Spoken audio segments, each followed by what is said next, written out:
Olá, bem-vindo à unidade 3 do curso de Soteriologia, do curso de Teologia EAD da Fabra. Meu nome é Gladson Cunha e nós iniciaremos agora a nossa última videoaula, levando em consideração os últimos passos da doutrina da eleição, principalmente no que se diz respeito aos elementos finais daquilo que chamamos de ordem salutis, ou ordem da salvação. Vimos as questões que englobam no vídeo anterior a doutrina da eleição até a doutrina da justificação. Vimos que essas disciplinas, ou essas doutrinas, aliás, têm como objetivo ordenar a nossa percepção daquilo que é a obra consumada de Cristo aplicada a nós pelo Espírito Santo. Não é obra humana, embora, como vimos, há elementos em que a resposta humana é exigida, principalmente no que diz respeito ao arrependimento, fé, coloca um hífen entre essas duas palavras, que elas ocorrem aparentemente de maneira simultânea para nós, mas, aliás, elas ocorrem de maneira simultânea, mas para nós elas têm um deslocamento às vezes. O que vem primeiro, arrependimento ou fé? Parece que uma coisa acontece depois da outra, mas não. Ambas as coisas simultaneamente ocorrem no nosso coração, ocorrem na nossa vida e nos conduzem à resposta a Deus. Não é pelos nossos méritos, mas unicamente pelos méritos de Cristo. Portanto, a eleição se segue à regeneração, que exige de nós arrependimento e fé. Uma vez que isso ocorre em nossa vida, nós assumimos então uma condição de justificados diante de Deus, portanto, também adotados como filhos e filhas de Deus. Esta é uma perspectiva muito simples, mas diretamente ligado àquilo que vocês têm lido, têm consultado. É claro, haverá alguma divergência entre estas questões, mas quando observamos de uma maneira bíblica, centrada, sem uma disputa entre nós daquilo que deveria ser, sem um debate acalorado pelo ganhar o debate, mas sim uma reflexão calma, sincera, caridosa, amorosa em relação ao outro ponto de vista, nós percebemos que na verdade estamos olhando para dois aspectos diferenciados da observação da doutrina. Às vezes chamamos um lado de calvinista e o outro de arminiano e achamos apenas que há um antagonismo, mas quando percebemos a Bíblia, a própria revelação de Deus, muitas vezes trazendo para nós não dualismos, mas dualidades que são tensionadas e precisam assim ficar, temos uma ideia muito mais abrangente de como Deus nos chama também a participação da sua obra redentora como agentes, sim, passivos, de uma certa maneira, ativos de outra. Porém, agora nós vamos tratar do que procede a partir de então nessa perspectiva da ordem salutis, ordem da salvação. Após a justificação, nós somos agora habilitados a uma nova vida. Aquilo que o apóstolo Paulo vai discutir no capítulo 6 da carta aos Romanos é muito interessante, uma vez que nós não viveremos mais no pecado para que a graça seja mais abundante sobre nós, de maneira nenhuma. O objetivo da vida cristã e da salvação é habilitar o ser humano a um seguimento de Jesus. Precisamos lembrar novamente do Evangelho. O Evangelho de Cristo, ele nos dá uma percepção de que a vida não é vida para nós, mas é vida para Deus. Talvez algo que nós escapamos por várias razões, deixamos de considerar, mas o Evangelho é uma proposta de vida, e a única proposta de vida por meio da qual poderemos nos aproximar de Deus, viver para a sua glória, desfrutar da sua providência especial sobre nós no hoje e no porvir. Nesse sentido, Paulo nos encaminha para a fase da santificação. A santificação é o processo de Deus, é o processo de Deus no coração do homem, por meio da ação do Espírito Santo e de outros tantos agentes, digamos assim, ou meios de graça, pelos quais nós viveremos esta vida de maneira agradável a Deus. A doutrina da santificação é a doutrina que nos aponta para os elementos práticos da salvação. A salvação não é um mero livrar a alma do inferno, não é uma simples fuga de uma tortura eterna. Antes, a salvação implica nas figuras que o nosso próprio Redentor usa em sermos sal no mundo em que vivemos, sermos luz na terra em que existimos, sermos a semente de uma nova realidade, influência de um novo mundo.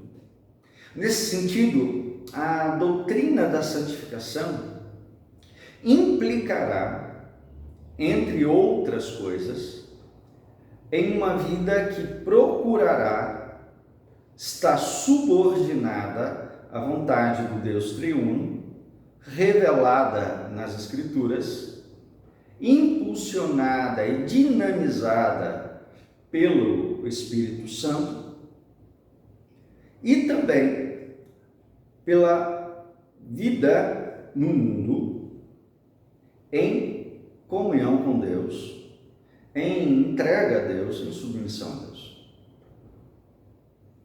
Portanto, nós vamos encarar duas dimensões da santificação. A primeira é aquela que poderíamos chamar de eclesial.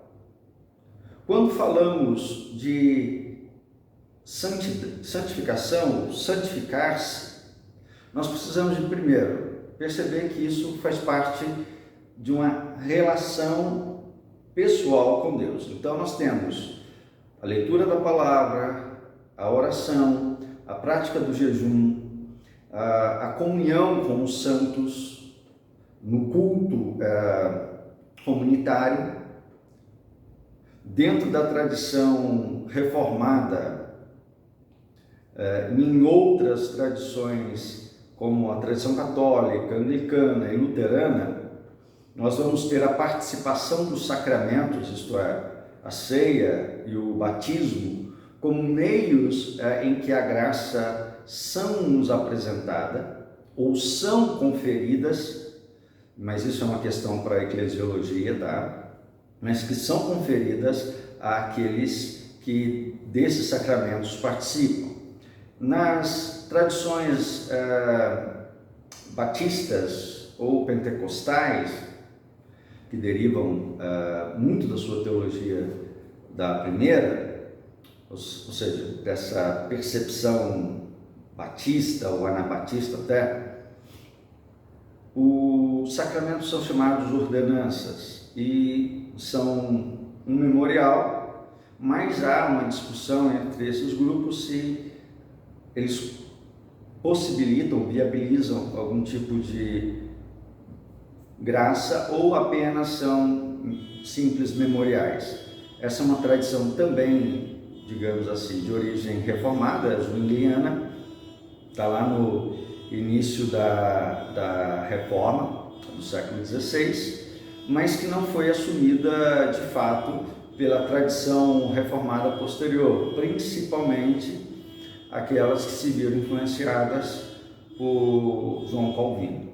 Bom, voltando à doutrina da santificação, ela exigirá desse lado eclesial, espiritual, por assim dizer, que esses meios sejam elementos santificadores da vida pessoal do cristão, do convertido, daquele que creu e recebeu a dádiva da vida eterna. Então ele já começa a antecipar nessa vida o que ele viverá na eternidade. Isso é básico dentro da vida cristã. O que nós vivemos hoje em termos de oração, conhecimento das Escrituras, conhecimento de Deus e tudo isso é uma antecipação do céu. Aliás, nós precisamos de lembrar que quando Jesus faz a sua oração sacerdotal, lá em João 17, ele diz que a vida eterna é conhecer a Deus. Conhecimento relacional, sim, conhecimento cognitivo também, e isso implica, claro, em algo que mova e motive o nosso coração. O segundo aspecto da santificação, ela é muito mais o pé no chão, por assim dizer. Vamos chamá-la de santificação secular.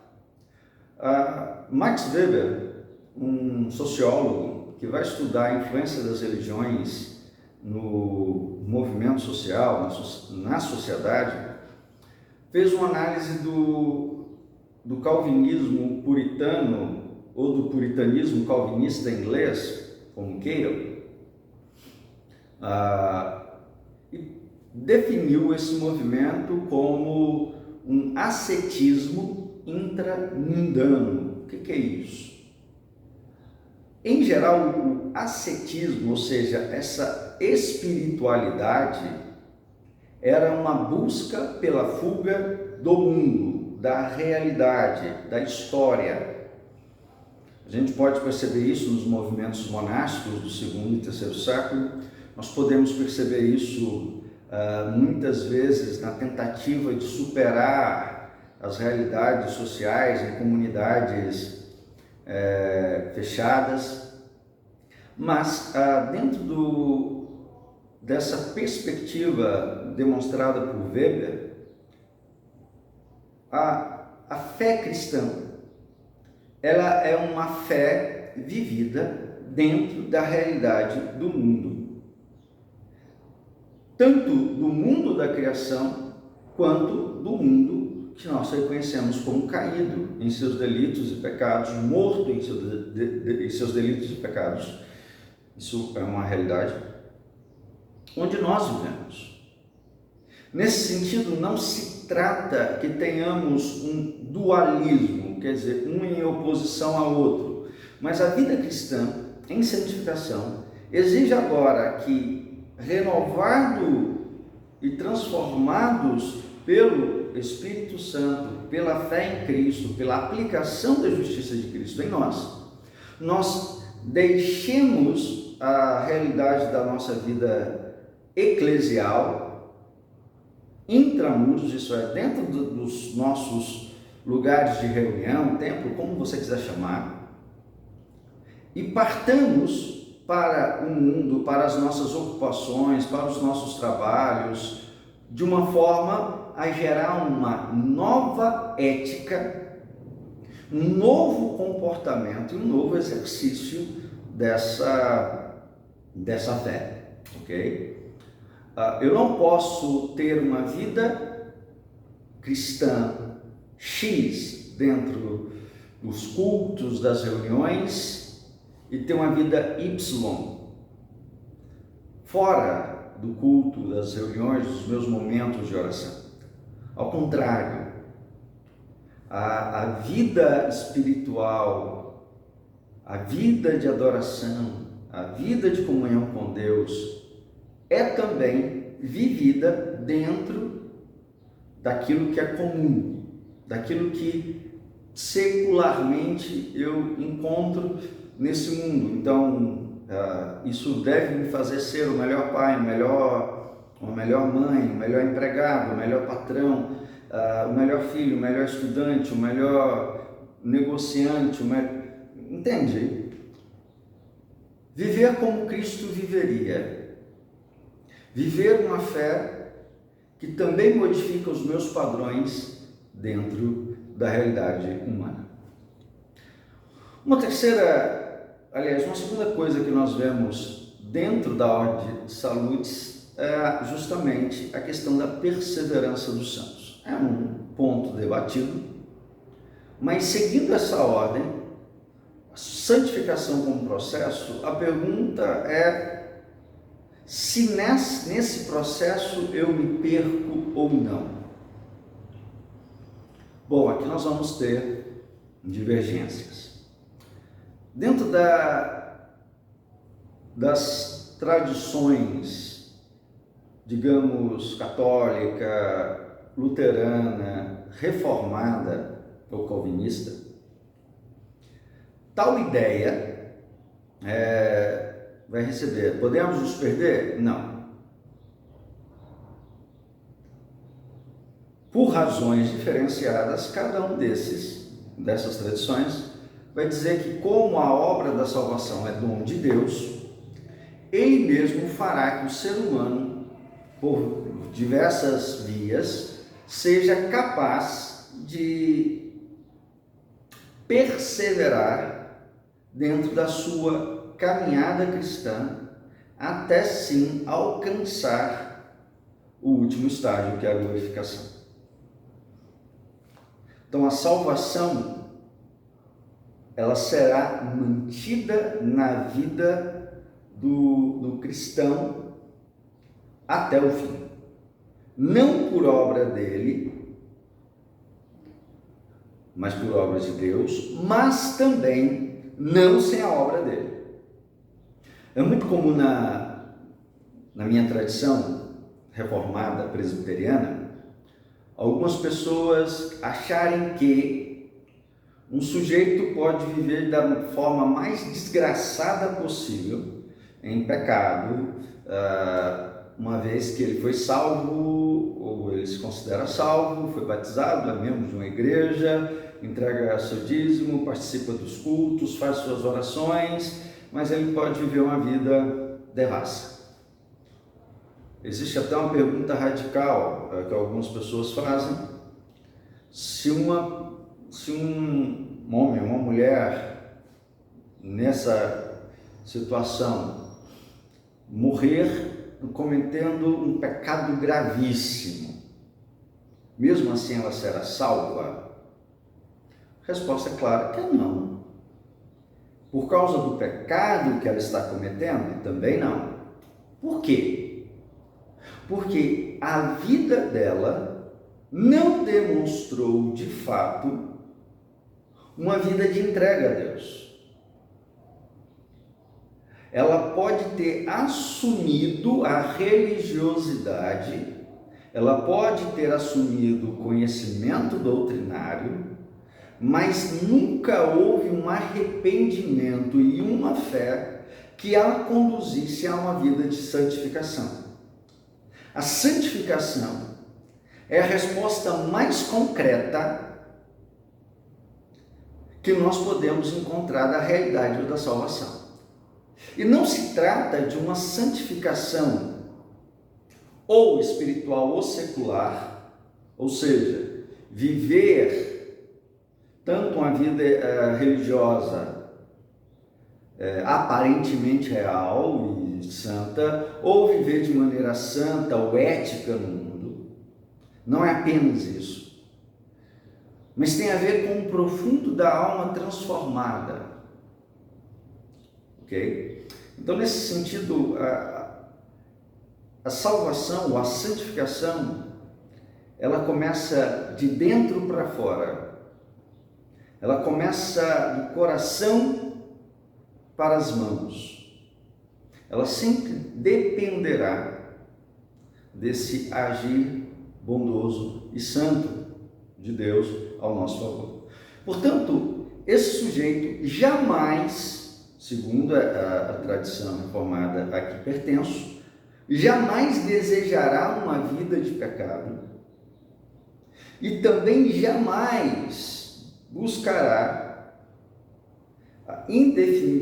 de maneira indefinitiva uma vida de pecado. Pelo contrário, ela buscará, ainda que com dificuldades, viver uma vida santa diante de Deus. Perseverança não significa viver em paz. Perseverança é viver em meio aos conflitos, ainda que as lutas contra o pecado, como nós vemos em Romanos capítulo 7.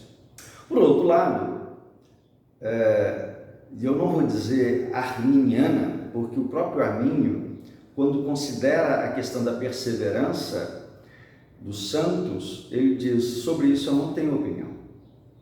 Ainda é necessário que a igreja, se referindo à igreja holandesa, da qual ele era ministro, se pronuncie, se volte sobre esse assunto e procure esclarecê-lo, Embora os seus seguidores, e de uma forma bem mais incisiva, John Wesley, e aí esse arminianismo wesleyano, ele vai dar ênfase nessa necessidade da santificação, embora o próprio Wesley cresce na condição de perfeição absoluta humana em termos de santidade neste mundo, algo que é chamado de perfeccionismo. Segundo esse movimento, iniciado também por Wesley, há pessoas que poderiam alcançar um estado de plena santidade em vida, em que ela não mais pecaria, por razões óbvias, me parece estranho, mas isso aí é uma questão também que vocês vão ter que levar em consideração. No entanto, nesse sentido, também há a possibilidade da perda da salvação. E a pessoa precisa então estar atenta à sua vida em todos os momentos, porque daqui para ali essa salvação é perdida, porque a perseverança pode não ser final, pode não acontecer. Como se você estivesse numa corrida e antes de você chegar na linha final, em primeiro lugar, você tivesse um infarto e morresse. Você não consegue. E aí, novamente, é uma questão que vocês precisam analisar à luz das Escrituras, à luz das suas percepções doutrinárias e daquilo que os teólogos têm dito. A última questão para nós hoje é a glorificação. Por um lado, aqueles que vivem em santidade serão perseverados ou não, mas aqueles que perseverarem, seja pela ação de Deus, seja pela sua própria, alcançarão no final o estado de glória, glorificação. Nesse sentido é o que o apóstolo Paulo nos fala em Romanos 8, a quem Deus de antemão conheceu, a esses predestinou, a esses chamou, aos que chamou, a esses também justificou, e aos que justificou, a esses também glorificou. A glorificação é o final da nossa caminhada, onde tudo aquilo que é pecaminoso tudo aquilo que é perverso e mal em nossas vidas será definitivamente tirado de nós e seremos elevados a uma condição semelhante à que Jesus Cristo, o verdadeiro homem, vive hoje, em corpos transformados, revestidos da imortalidade, revestidos da incapacidade do pecado, revestidos, portanto, de uma plenitude há muito perdida, porém, de uma maneira ainda mais elevada, em que nós não mais seremos, ou não mais nos será possível, uma vida longe de Deus. Aí nós entramos no campo da escatologia, onde Deus será tudo em todos nós, onde para nós não haverá falta, onde para nós não haverá mais pranto, nem luto, nem dor. Onde as coisas primeiras de uma vida decrépita por causa da queda, plenamente renovados, nos conduzirá a uma glorificação eterna de Deus, no sentido de sua exaltação, de seu louvor, onde nós alcançaremos a plenitude da nossa salvação e a plenitude do relacionamento com Deus, mediante Jesus Cristo, na força do Espírito Santo. Soteriologia, portanto, não é algo para nós nos gabarmos, somos salvos e os outros não. É algo para nos humilhar, para nos render ao senhorio de Deus, ao senhorio de Cristo, ao senhorio do Espírito Santo, para nos rendermos a vida completamente àquilo que Ele determina para nós como meio e forma de o agradarmos, de o adorarmos, de o servirmos. O que também implicará na nossa missão, uma vez que nós não somos chamados para uma contemplação mística da pessoa divina apenas. Nós somos chamados para fazermos manifestas as virtudes daquele que nos chamou das trevas para a sua maravilhosa luz. Portanto, a você que foi dado esse conhecimento, é necessário agora levantar os olhos, ver os campos brancos, tomar nas suas mãos as foices e partir a ceifa. Deus abençoe, bons estudos, leia o material e esteja sempre se preparando. Abraço e até a próxima.